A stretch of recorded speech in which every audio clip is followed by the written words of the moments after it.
Wide receiver recruiting is probably the most fun recruiting to follow.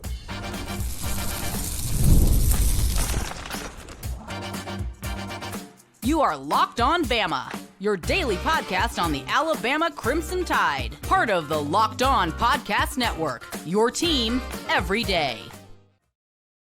Hey, everybody. Welcome back into Locked On Bama AHSA Radio Network's Luke Robinson. That's me. Bama Online's Jimmy Stein. That's him. Formerly. Oh, God. Formerly Bama Online's Jimmy Stein. It's going to take me You know, they got up to do it because I used to ask you how you were doing every day, and they said, don't do that. We'll come up with a new intro, something like, how about this? Wittiest, Fairhope High School, 1988. Least likely to succeed in his Jimmy Stein. That was also true. Also true. That's him.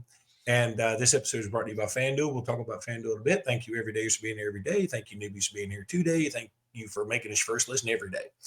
You know, I said in the beginning that wide receiver is the most fun recruiting to follow when it comes to, like, what position do you enjoy following the most? I mean, nobody enjoys it. Each year could be different, right? Because it depends on the players.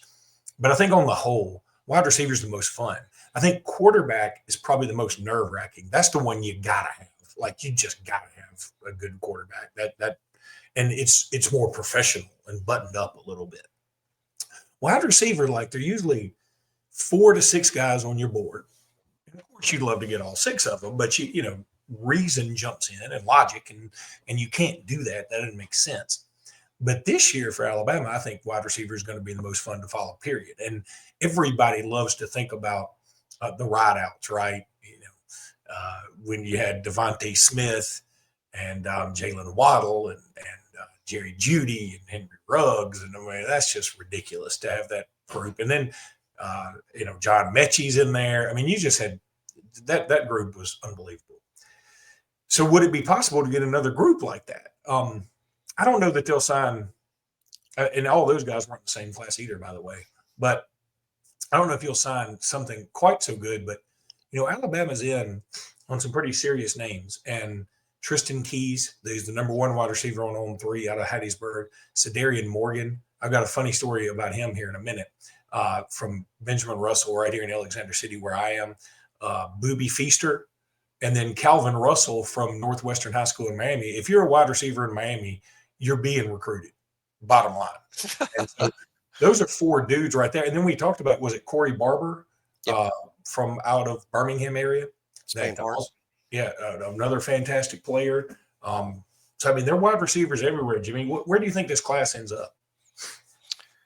Well, one thing that's interesting, Bone pointed this out on BOL, and this is a really smart take. You know, last year, Alabama signed only 2 receivers.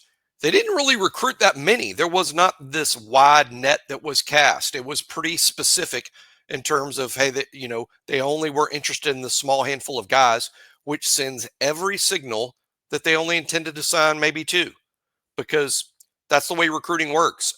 You know, they have these specific numbers somewhere in one of the drawers in Courtney Morgan's office. But, you know, if you want to sign 3 receivers at Alabama, you better recruit probably 12 pretty hard to get those 3. And because, you know, you want this high level of player. And so you recruit 12 high level players and hope you end up with 3. That's kind of how it works. I don't know what the specific number is. Alabama's going to have years of data to back that up. But the point is, when they've offered, or I would say when they clearly recruit a certain number, you can glean from that how many they really want to end up with.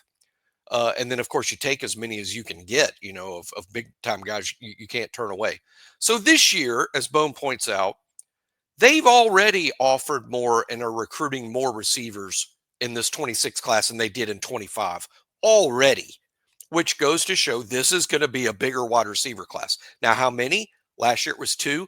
Will it be as many as 4, which is a lot in one class? Could be.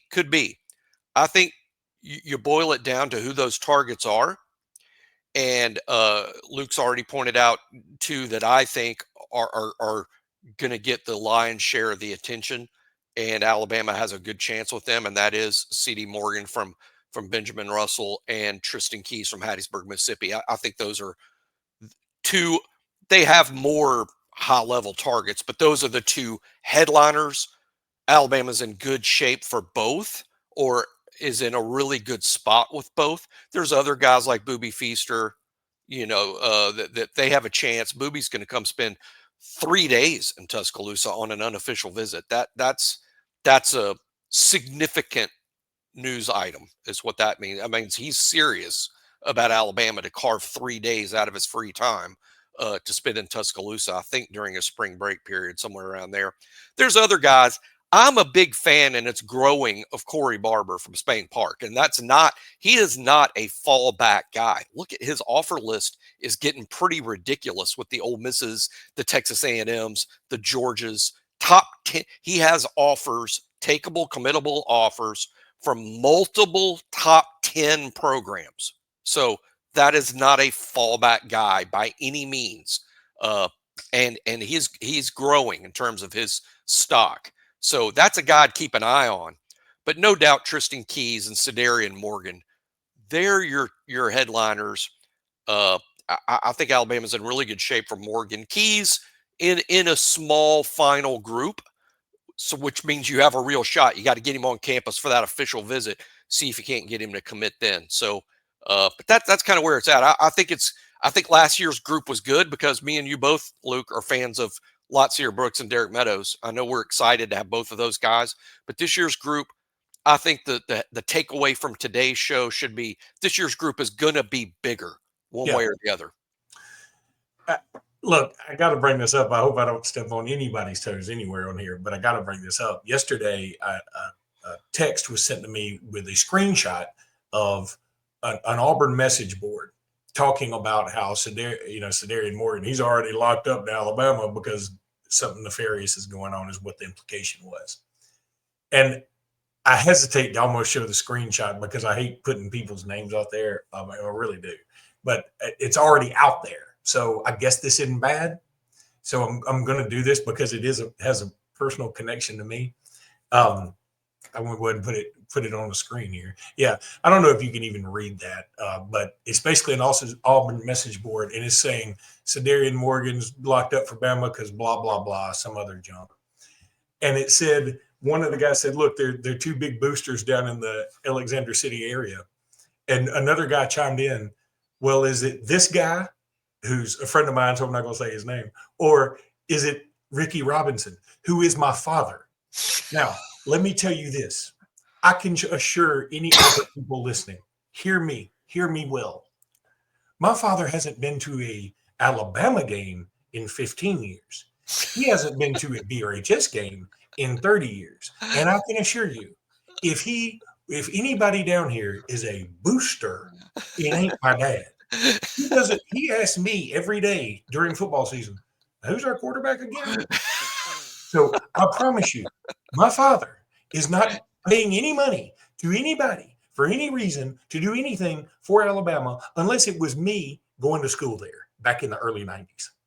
It is so that it really is one of the most hilarious things of all time, but it's so typical of message board stuff to see something like that is so blatantly couldn't be more wrong. I mean, that couldn't be more wrong. And it will soon be accepted as some sort of gospel fact over there. And I do feel like I need to put it out there because it is my dad's name. And I'm like, y'all, okay. So silly. And by the way, I know the other guy too. He's a good friend of mine and a great person. And whatever. But for my dad, I got to say, y'all don't know. My dad's the kind of guy that's like, if he sees if it's a good line, he'd bet against Alabama. He loves Alabama. He went to school there, loved it. But he told me he was at Alabama in the Bear Bryant days. Was like, I didn't go to every game then. Because we told him about it this morning. He goes, I did what for who now? It reminds me of Talking Code, even though this is 100 years ago. That whole story reminds me of on Auburn boards. They were convinced a business was funneling free stuff to Alabama guys. They were so convinced of it, it was accepted as fact. And then there was some digging that happened, and what came out is it was 100% untrue. In fact, the only players getting anything free from there were Auburn players, which is just, that's exactly like Luke's story. It's like things in message board world get mentioned and then accepted as fact, and they're a million miles from reality. So we as a society, we have to have a whole show about this one day. We have to stop accepting everything we read as true. I I mean, do think Dad was happy that people were like, oh, they think I'm a big booster. that's cool. Yeah, that is But cool. and then he was like, well, who's the they? You know? He was like, maybe okay. I'd rather go back to not knowing anything, Yeah. because he doesn't like he knows literally zero about recruiting. He's mad. I'll never forget this. I'll tell a quick story. When I was at Indian Springs, I was a college football nut back then. I wasn't into recruiting so much, but I was a college football nut. And you'll probably remember this, Jimmy. There'll be a lot of people who won't. The University of Virginia had the Moore connection. They had Sean Moore at quarterback and Herman Moore at wide receiver. And those two dudes were fun to watch. Sean Moore slung it all over the field, and Herman Moore caught it every time. And Herman Moore went on to have a great NFL career with the Lions. And I came home from Indian Springs one weekend, and Dad said, all right, the early games, who do you think I should bet on? And I didn't know much about spreads. I said, Dad, Virginia's got the Moore connection, and they've been lighting up scoreboards. I would take Virginia. He looks at me in a very disappointed fashion and goes, why do you know this? And he said, I'm paying a bunch of money annually for you to go to a private school where you live. And you know something about a Moore connection in Virginia. And I'm afraid you can't do algebra. And he was right on all that.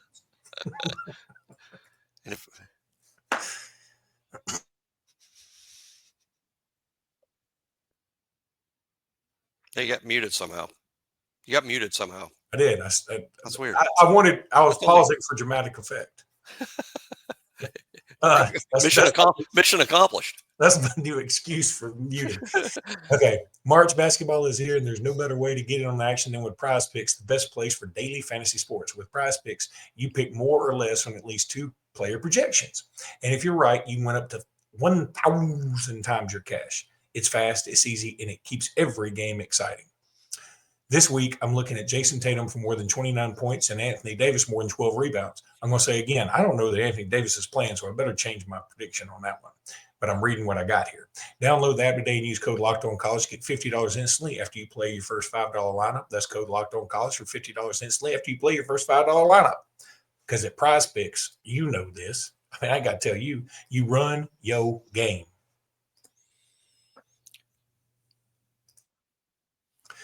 Okay, so Keelan Russell's mom is quickly becoming one of my favorite mamas. April Moore, I believe her name is.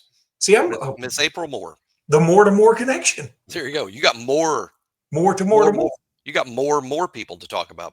But I'm liking her, and you know, I like her too.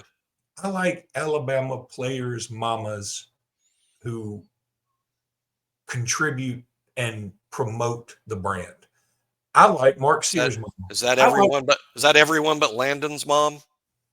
That's probably right. That's good. A little inside joke for those aware of 2014 Alabama recruiting, or 2012, I guess that was. Landon Collins info there. Yeah, I even like Mark Sears' mom. I know she went on Facebook, said some things one time, but we got to remember it is her son. That's and a there mom. were some people killing mom being a mom. That's a mom being a mom. And by the way, you know what? She was kind of right, because guess what? Mark Sears has moved to the off ball. He's only scored 65 points in the last 2 games. I know we lost one of them. Wasn't his fault. And Mark Sears is still pretty awesome. So I think Mama kind of right. Yeah, I wish she wouldn't go to social media, but that's a story for another day. I do like it that Ms. Moore went to social media. And I'm going to, do I have her tweet up? I thought I had her tweet up. Jimmy, do you ever tweet up? I don't ever tweet up, but I know what it said. No, I don't. I thought I did. Well, here it is. Yeah, I do. This is Ms. Moore's tweet.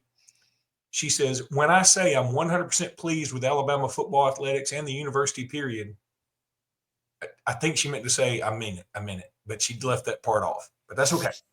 the communication, the scheduling, tutoring, and the embrace of at presidential with a one in it, meaning Keelan Russell, has been outstanding. Thank you for leveling up and keeping these men together. Let's keep it rolling. Now, let me tell you something. This touched me right here, Jimmy, right in this area, Wow. because I'm a parent. And you know what? I get it. When you send your baby off somewhere that's a long way from you, or if it's 5 minutes from you, you want to know that that child is being taken care of, and you want to know that people are doing what they said they do.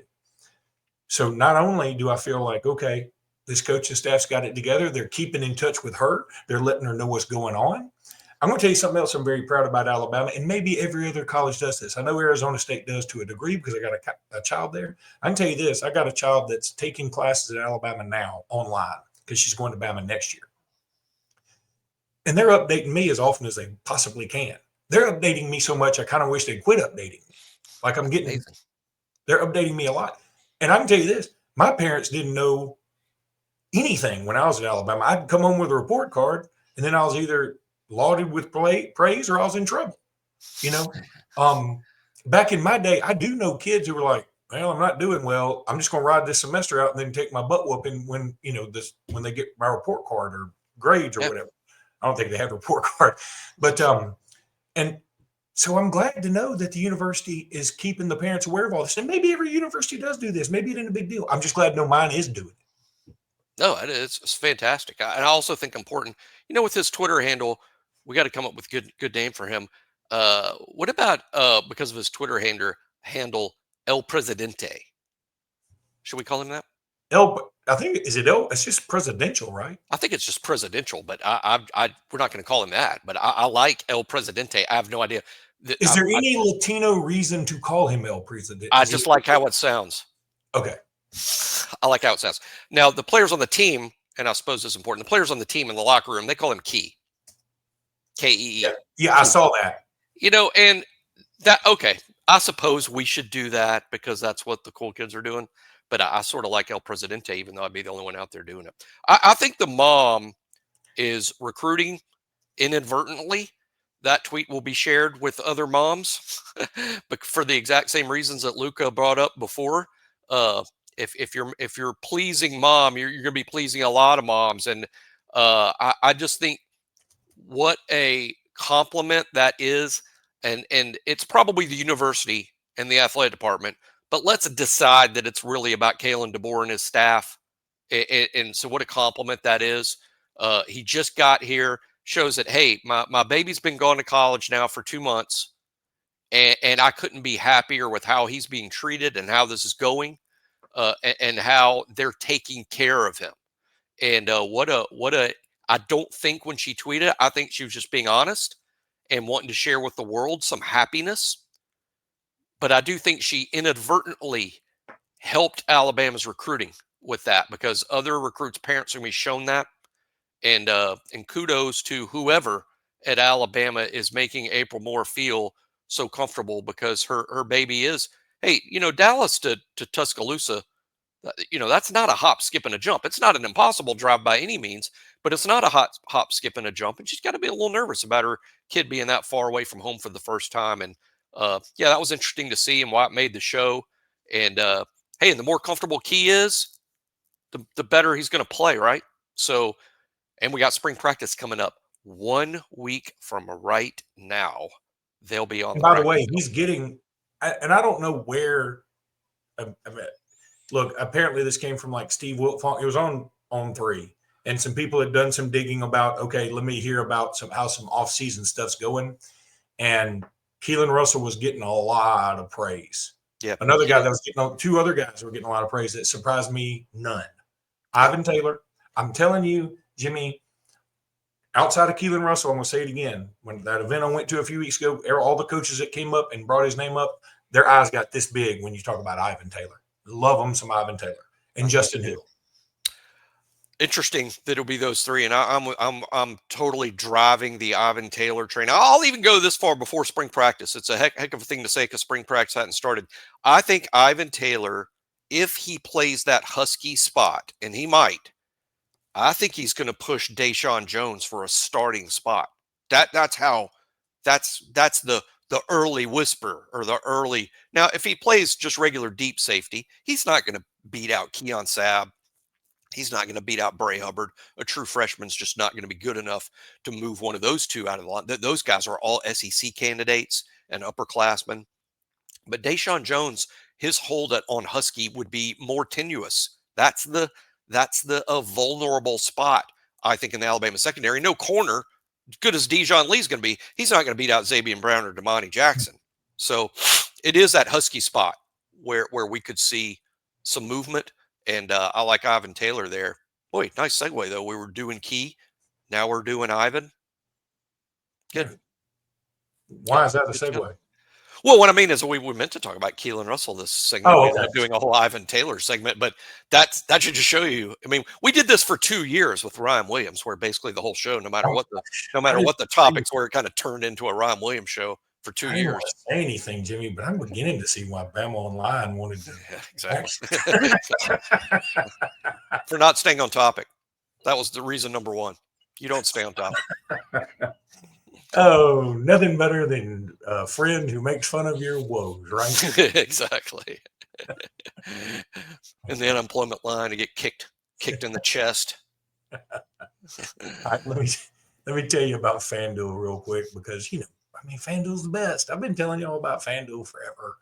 When the game tips off, the NBA action is just getting started, and there's no better place to get in on it than FanDuel, America's #1 sports book. With FanDuel, you can place live bets throughout the game. So even if you miss the opening tip-off or want to bet a fourth quarter comeback, you can stay in the action. And if you're looking for a bigger payout, you can even combine your live bets into a same-game parlay.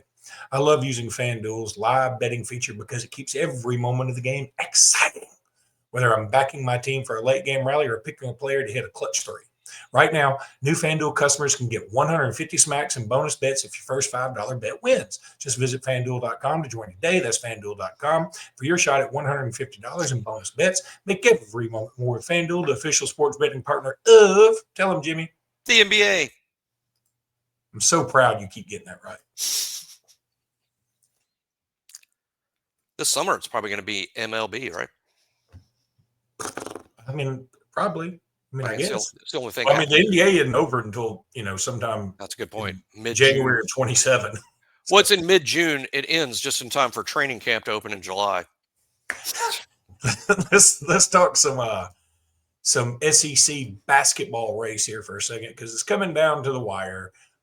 There are 4 games left for Alabama, and they're all tough. Now, my guess is today that Mississippi State will be. You think they'll be out of the rankings? I think so. They might be. And here's the thing, though. Whether they're in the rankings or not, if you ask me, is Mississippi State one of the 25 best teams? Oh, heck yes. Yeah. Heck yes, they are, even if they fall out. I'm going to tell you that I think we were done no favors by Oklahoma beating them. I would have rather they beat Oklahoma and then come into Alabama feeling like, okay, we got a little room to play with, because now they need to beat Alabama, not necessarily to get in the tournament. They're locked, but the seeding would certainly be, and it would have been if they had beaten us both. I get that. I'm just saying losing to Oklahoma ain't exactly something great for your resume, just like Texas losing to South Kakalaki this year isn't great for their resume. No, but I think Oklahoma's 4-10 in the SEC. They are. And it occurred to me when I saw that they were 4-10 and they beat Mississippi State, I'm like, I know this doesn't matter, but they have to be one of the better 4-10 teams in the conference ever. They're really not that bad. 4-10 in conference, 17-10 overall. Remember, we played them game 1. Yeah, and they were 13-0. And I have no problem saying this. If we had played Auburn, Duke, anybody in that first game, we win. There's no doubt in my mind. You weren't beating us in Coleman on that day. Now, probably true. Now that the season's going along, some things have happened, whatever. Certainly things have changed. But Alabama is tied with Florida for second. The problem I see with that, what scares me is Florida's schedule coming down the stretch is much easier than Alabama's. They got the only other really difficult game I think they have is A&M, and they got them at home. And A&M, just lost at home again to Tennessee. Alabama, meanwhile, Mississippi State, again, we know how tough they are. That's going to be a tough game. And it's at 8 o'clock on a Tuesday, which means the crowd probably won't be what it should be. Right. Then we travel to Tennessee, which is going to be, they're going to punch us in the mouth as often as they can and not get called. And I'm not complaining preemptively. I'm just saying that that's how Tennessee plays up it's there. Coming. It's coming. Don't even get frustrated over officiating Saturday, people. No, it's coming. It's coming. Know it's coming. Be ready for it. Part of the deal. It's just part of the deal. Then we come home and play a Florida team that is just, man, they were, I had a Florida fan, oddly, a guy that was born in Kentucky, pulls for Florida, but lives in Tuscaloosa, sat right next to me at the game Saturday. And he had a Gators hat on, a blue shirt, and he was, and I was like, that's, you got the whole SEC covered. Well, he was watching the Florida game really on my phone. And Florida was down a few. He's like, we can't lose this game. I was like, Florida's going to come back and wax these jokers. And, of course, Florida came back and waxed those jokers. Florida has beaten 8 of their SEC opponents by double digits. That's the most, I think, by 2. Who saw this coming? I mean, no one should be surprised that Florida's good with their players and Golden, but this good? No one saw that. You saw Auburn coming a little bit. Oh, yeah. You saw Alabama coming a little bit, but not Florida. I mean, to be this good, they could easily win the national championship. Easily. Now, I'm going to I want to go to a bracketology. This one's from Jerry Palm. And I love looking at these because look, people tell me I'm crazy. I really believe the NCAA selection committee, they don't look so far in advance because you don't know exactly what will happen. I mean, who would have thought Purdue would have lost as a 1 seed or Virginia or whatever? But I do think there's some themes in the NCAA selection committee. I look at Alabama's side. He has them as the 1 seed in the Midwest. Great. And they would be playing in Lexington, which is cool. I mean, I could make that trip. And then they played the winner of St. Mary's and UConn. Okay. Ooh. So St. Mary's number 1 is tough. But then if you play UConn, it's a rematch of the Final Four last year, right? That's exciting. But, boy, I mean, I know UConn's had their issues this year. Yes, Alabama would be rightfully favored to win. But UConn's good. I'm telling you, you're playing Danny Hurley in the NCAA tournament. They hadn't lost an NCAA tournament game in forever. Yeah. That's a heck of a round 2. UConn. Then the 4 seed out of this, let's assume Alabama were to get by either one of those. The 4 seed, if it goes chalk, would be Michigan State. What's interesting, what's the tie in there? Well, guess who's from Michigan? And guess who spent a lot of time there? And guess who a lot of people think might take over for Tom Izzo? I don't believe that. Guess who, once again, beating Danny Hurley and Tom Izzo back-to-back in the NCAA tournament? Good Lord. That's ridiculous. Okay. So then, but then I said, okay, well, let me look at some other ones. And then, of course, the 2 seed out of that bracket would be A&M. And, that's A&M, Bama have a history anyway. But I looked over at Auburn. Auburn would be the number 1 overall seed. And they play the winner. Again, this is all hypothetical. Who do they get in the first round? Brown, Dartmouth? They got to play in 16 seed. We got Nebraska, Omaha. So, but they would play, if it went chalk, they play Creighton, which is interesting because Creighton is Alabama's arch rival. Creighton can beat anybody. Yeah. And then they play probably St. John's, which Rick Pitino in the NCAA tournament. Pitino against Bruce Pearl, 2 of the best coaches who were kind of both likable and unlikable at the same time.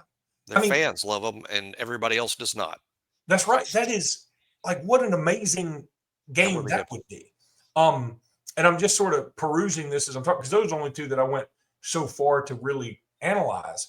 But I just feel like they always make a point to have some kind of a potential theme in there.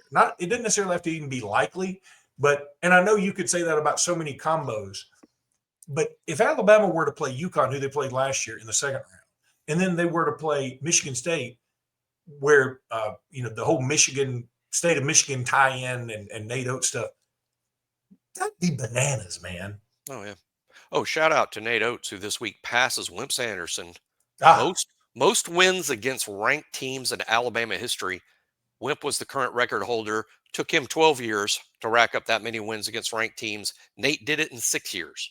And let me also say this about Nate Oats, the benevolent man he is.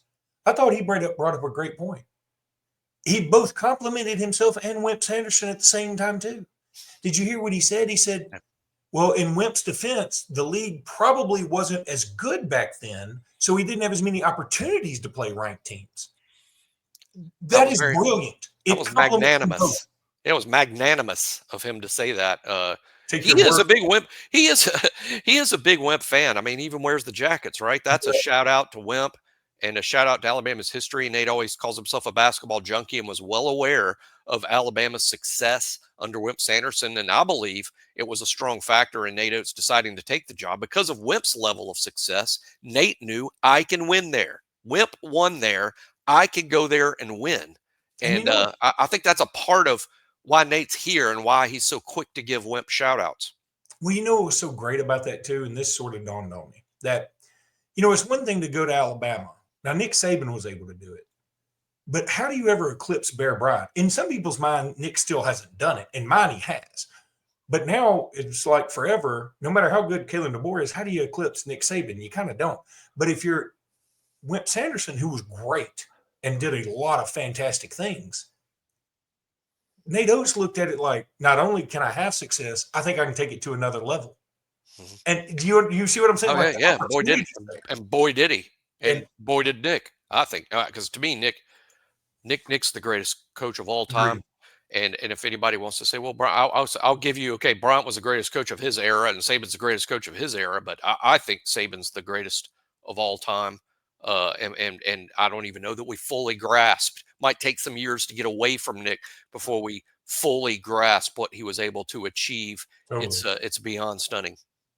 Yeah, and here's the thing. Let's just hope Nate sticks around as long as he can, because we all know people like Jimmy Dykes, for whatever reason, keep saying things like, hey, Alabama better hold on to Nate Oats. We're doing all we can, bro. Why don't you chill out? Yeah, we've noticed, and we have. He's got a tremendous buyout. We pay him really well, building that practice facility. I think Nate will one day leave for an NBA job. I believe that's true. I think he's going to want to test himself against the world's best in that league. I think he will. I think it's now when. I mean, is it soon? Maybe. Is it much later? More likely. But I don't believe Nate's going to leave Alabama for another college job. If that was the case, I think Nate would be the head coach at Kentucky today. And that didn't come close to happening, frankly. So I don't think Nate's going to leave Alabama for Indiana or Michigan State or North Carolina. I don't believe that. Now, I could be proven wrong, because guess what? Jimmy's wrong all the time. But I don't think that. I do think he will leave for the NBA when that time comes. I'm not speaking out of school here. Somebody will call me crazy. Alabama's a better job than Indiana. Today it is. I think any SEC job almost makes it the best job, almost in any sport, because of money. Money, interest, passion. SEC's number one jobs. Recruiting footprint. The Big Ten is the number two set of jobs. And I can see it. And I don't think history has anything to do with it as much as NIL. Now, you used to say, well, look at Indiana's history. I would just say, yeah, look at NIL, because that's where it's decided now. Yeah, let's look at Indiana's history. When's the last time they peed a drop? I don't know. I don't know. I mean, I know Mike Davis took them to, by the way, an Alabama alum, took them to a national championship game, but that was one of those get hot. You weren't very good. You sort of, and you got hot, and then you got beat in the championship game. Okay. Alabama just went to the Final Four last year. When's the last? I don't remember Indiana much being in the tournament, much less being a factor. I'm not trying to downplay Indiana. I'm just saying that when people say, when Jimmy Dykes or Dick Vitale says Indiana's open, watch out. Are we sure we won't pay more? Yeah, they're not. They're not the best program in the Big Ten. Not now. I mean, if you look over the last 2 years, last 5 years, last 10 years, they're not the winningest program in the Big Ten. Not anywhere close. Heck, Purdue's better right now. Yeah. So, all right, that's going to do it for today's podcast. We'll be back tomorrow with more. Until then, roll tide, everybody. Roll tide.